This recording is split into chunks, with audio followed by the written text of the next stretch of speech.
there's a descriptor there that says what it is that training. Okay.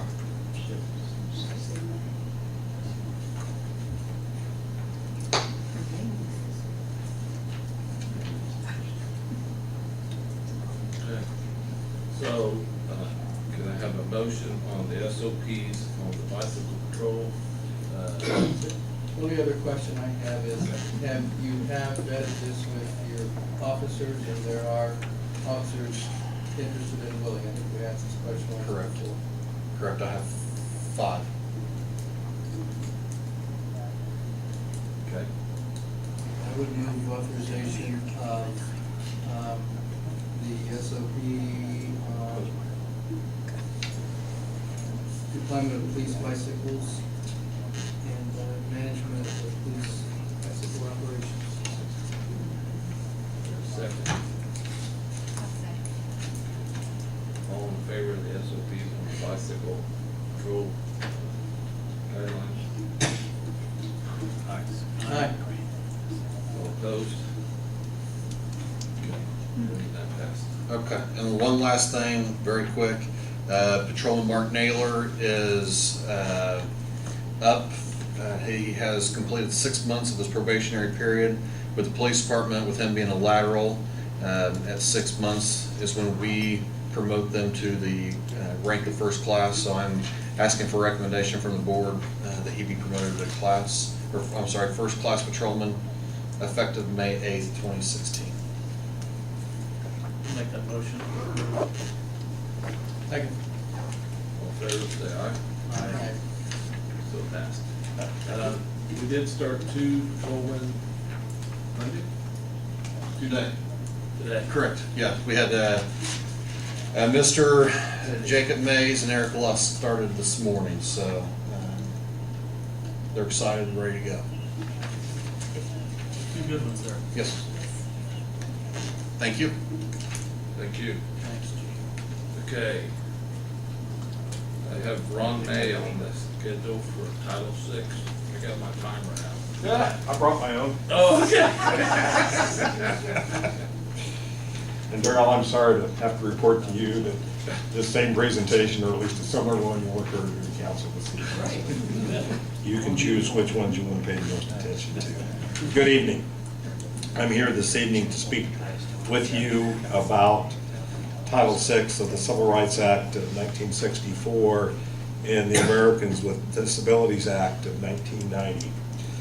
Title VI of the Civil Rights Act of 1964 started out stating no person in the United States shall, on the grounds of race, color, or national origin, be excluded from participation in, be denied the benefits of, or be subject to discrimination under any program or activity receiving federal financial assistance.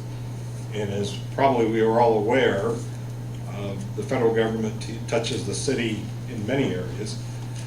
One that I am personally most experienced with is the Federal Highway Administration and their funding of some of our road improvement projects. But I'm sure also that Chief Bridges probably gets some Department of Homeland Security funds, and there are some other agencies that come to bear. Since Title VI was passed, additional regulations and executive orders have extended the list to also include prohibition for discrimination against others on the basis of sex, sexual orientation, gender identity, age, disability, religion, income status, or limited English proficiency. So the civil rights implications of all that we do are a little broader than they once were. And virtually everyone working for the city potentially comes in contact with the public and has opportunities to properly represent the city, or unfortunately on occasion maybe not fulfill our obligation under Title VI. I might add at this point too that Title VI is about both hiring practice and that sort of thing, but it's also potentially programmatic in nature. The programs that the city develops can unintendedly being of a discriminatory nature. Recently, Federal Highway Administration through the Indiana Department of Transportation has stimulated an interest on local public agencies like ourselves to improve our Title VI and our ADA compliance activities. ADA is the Americans with Disabilities Act, and it is often thought of in terms of facilities or facilities accessible, and probably the most common interpretation of ADA is relative to people in wheelchairs. But there is much more to it than just wheelchairs. There are hearing impaired people, there is vision impaired people, there are mobility impaired people, and all of these things need to be considered by the city as we develop facilities, but also as we implement programs. And I'm trying to think of a good example. We don't have our own parks department, but if we had a parks department and if we implemented a program for a youth basketball league, we would need to take into consideration how do we equally serve any people with disabilities. And implementing that program would need to consider such. Within Title VI, there has more recently been added a concept of limited English proficiency. And when the city encounters citizenry or even guests, visitors to the city that have limited English proficiency, we need to find ways to accommodate them and make sure that we provide an equal level of service to people that don't speak English as we all do. And also the concept of environmental justice is one where we are not to discriminate against minorities or low-income segments of our community. And an example of programmatic discrimination relative to environmental justice was given at one of the seminars, whereby a city had a plan for plowing snow, and it ended up that a poor neighborhood was always, in this particular city, the last one where their snow removal occurred. Now that in itself is not necessarily discriminatory. If there is a legitimate reason, a logistics reason or something of why that occurs, then that's not in itself discriminatory. But if it was just easier to put off that neighborhood until last, for whatever reason, that might be discriminatory. So programmatically, we need to address all these things. 3 or 4 years ago, the Federal Highway Administration through the Indiana Department of Transportation started requiring local communities to address the Americans with Disabilities Act, and at that time the emphasis was really on curb ramps. The city's made a little bit of headway relative to replacing curb ramps, but probably not enough.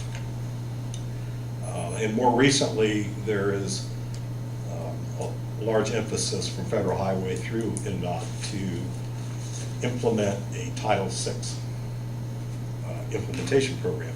So what will be happening here in the city over the next few months to the year is we will be reviewing our ADA documents, our inventory of or audit of facilities and programs, and our implementation, or our transition plan as they call it for ADA.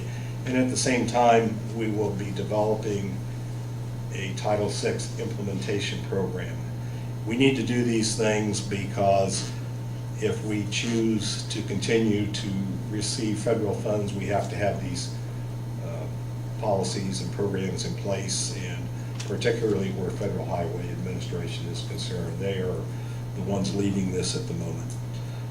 The development of a Title VI implementation program will consist of developing training programs for city employees, and at some point we'll invite you to experience some of this training. It will be training, we think at the moment, that will occur in-house. We need to develop a review process for all of our programs. We need to document all of this. We need to develop policies. And I might add that we have many of these policies in place, but I don't know that they have ever been formalized. And so what we will do is come before the City Council asking for resolutions, adopting an ADA policy, adopting a Title VI policy, designating an ADA coordinator, which I am serving in that capacity, but I find no record of that being formalized through a resolution. We will need a Title VI coordinator, and then we need this plan that will implement all of this. Part of the plan will be the training, as I mentioned. The part of the plan will be monitoring of the programs. We will need to develop goals and objectives each year, or report our accomplishments. We will need to monitor any subrecipients that we may have. In the case of highway projects, subrecipients would include consultants working for us.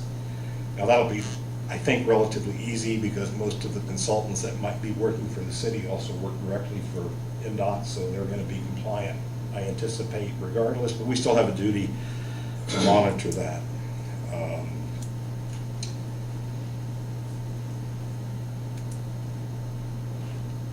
That is the broad outline of where we're heading.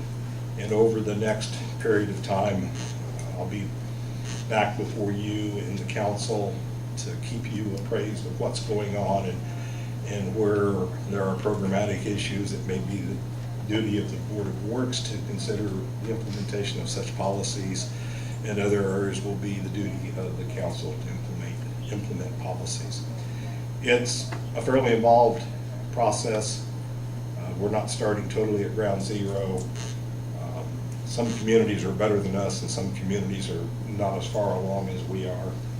We predominantly need to get organized and formalize what's been accomplished to date, and then to develop our training and monitoring programs. One of the things that we will need to do is monitor the members of the community that we come in contact with. That may take the form of a voluntary form that we put in the back of the meeting rooms and invite people to fill those out, offering some information perhaps about their ethnicity, their origins, their financial status. Not that we would ever identify any of those people, but so that we can report that we have X percent of this and Y percent of that that comes to the meeting and comes in contact with the city and the services that we provide. That's the short version. I'm under my 10 minutes. Good.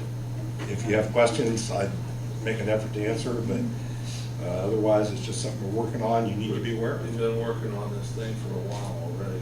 Ron has done an excellent job. He's went to a couple of classes, and so I appreciate him taking on this project until we found this out that we had to do this. So, okay, no problem. So, if you want to talk to him about the next public meeting? Yes. Or public information? Our Veterans Way Phase 2 project is rapidly approaching the conclusion of the environmental documentation process. In order to keep the public informed of what's going on and to assess the degree of public interest to some degree, the project has scheduled a public information meeting for Thursday of this week, the 5th of May at 6:30 p.m. in the gym here in City Hall. That public information meeting will have a short presentation from our design consultant, followed by opportunities for the public to view drawings in detail, interact with our consultants and city staff, and have an interchange of ideas and discussion of the project.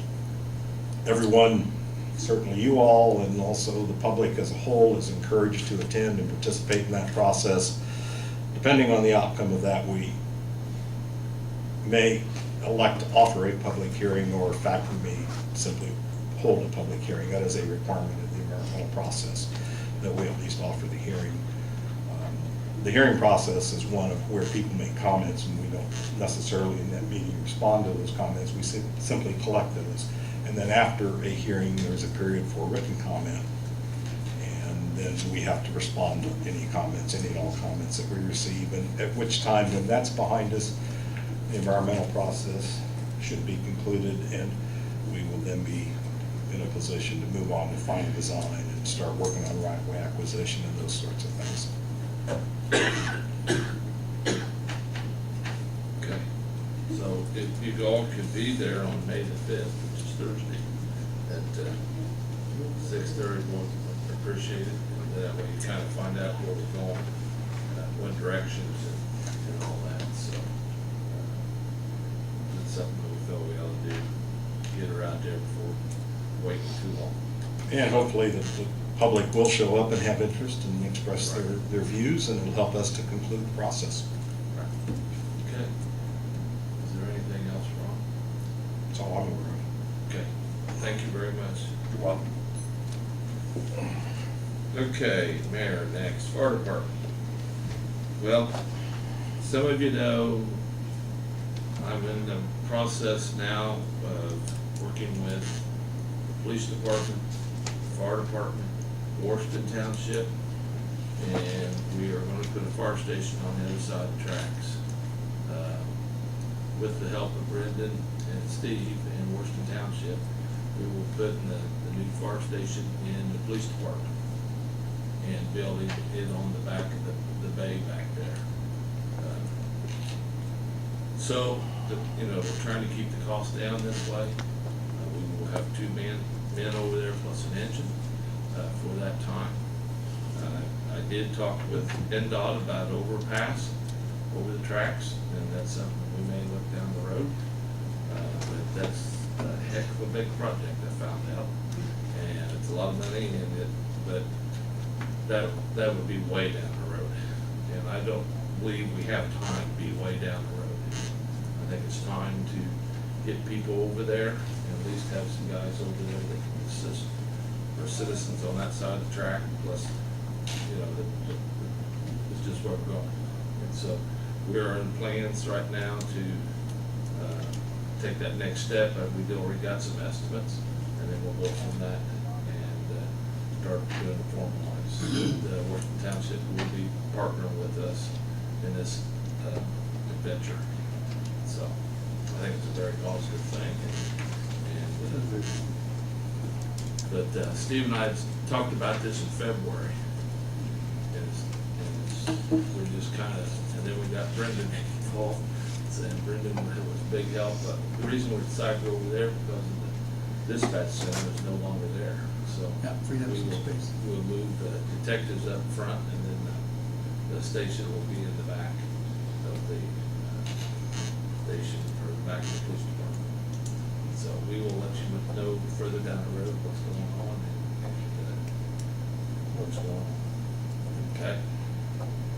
So next is Chief Garrett with reference our new hires. We had an interview on April 21st, 2016. We met 4 awesome guys for the fire department.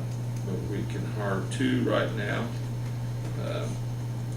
What we are going to do is on a conditional offer to them. This offer is contingent upon their certificate or license in this, being a firefighter 1 or 2, have an EMT, B, and then passing the INPRS physical. So the first 2 have to be done. We know that we have a couple guys that are going to school right now, so they'll be out soon, but once they are, that's when we're going to hire. These are all local kids. Man, I'm so tickled. That was one thing I want to do. So at this time, I would like to extend an offer to A and B at this time. So I just wanted to see if the board agrees with that or not. Yeah. They were very capable, all 4, and hoping that the other 2, there'll be an opportunity at some point, not too distant future, when that may also be an option for them. But and this, we're expecting them to complete this, and should be able to be on board roughly around July 1st. Yeah, close to that time. That's what we're looking And at. I'll keep you guys posted on that. If it's later than that, I will come to you and tell you, so you know what's going on. And to echo what the mayor said too, all 4 being local candidates and good quality candidates. I'm a firm believer that we should really give our local people a chance and a look first before we go outside the community and they made it easy. Yeah. They really did, all four of them. Yeah, so,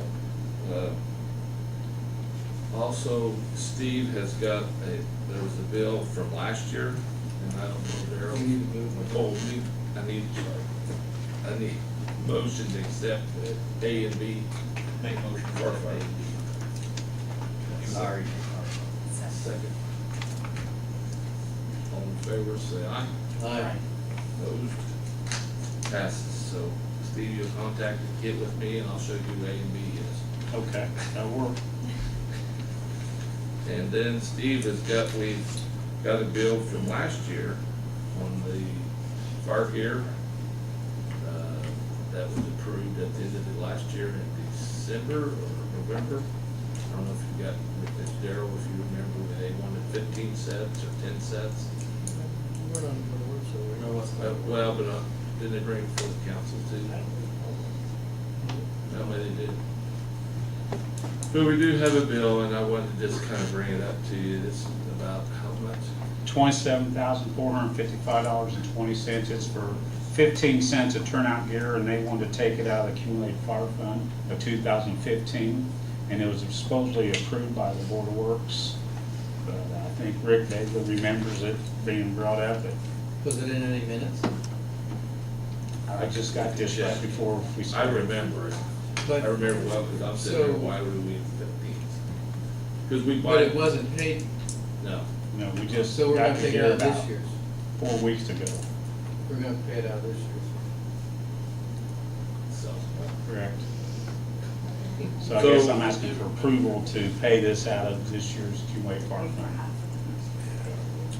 can we pay it out? It was done through the past administration, so I really don't have any details Was or there anything. any in the budget for gear this year? Not that much money. I knew it Yeah. wasn't that much. I don't know what exactly I have. I didn't bring, I just got this a little bit ago, so I would have to do some Last research on it. year, we shouldn't need it this year.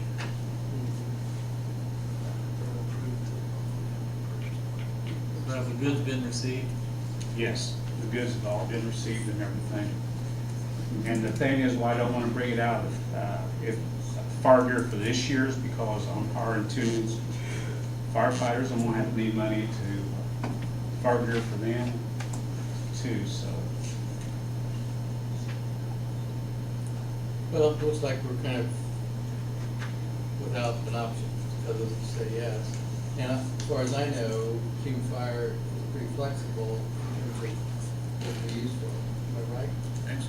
Well, I thought it was their equipment, so. Primarily, yeah, it's more capital expenditures, I heard. Right, basically the large trucks. And It's not necessarily capital Considered expense, equipment. more operating expense, but they are long, they're many years service, right, use? 5.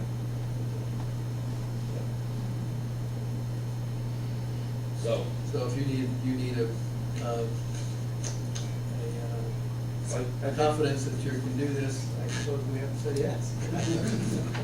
That's what I like to hear, if that's okay, but, yeah, I don't. because it's already been passed, I just wanted to let you know what was going on. Okay. The scope. And- Lights come out this year, Yeah. not last year. All right, so it's just more FYI, we don't need to. Right. Okay. So, I think I would, though, excuse me, Mayor. Go ahead, sir. I think I would look into the minutes of the meeting.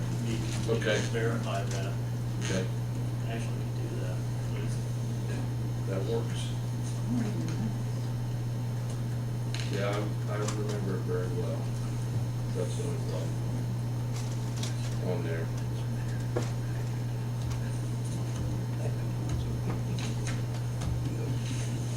Okay, Thank you. thank you, Steve.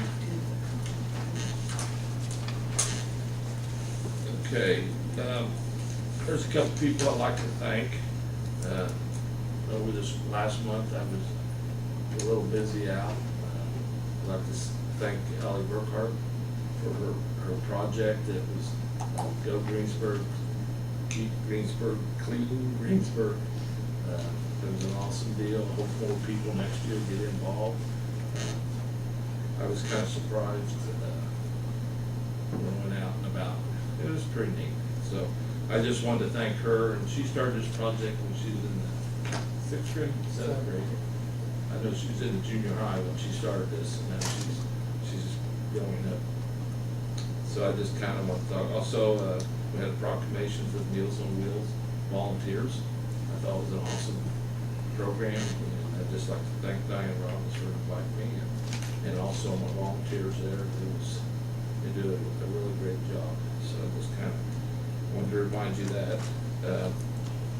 Also, remind you of Phase 2, Thursday on Veterans Way, 6:30. If you could make it, that'd be great. And then tomorrow's Election Day. So we get to do that. Is there any comments from the group here? Okay. I would take a motion to adjourn. Second. All in favor? Aye.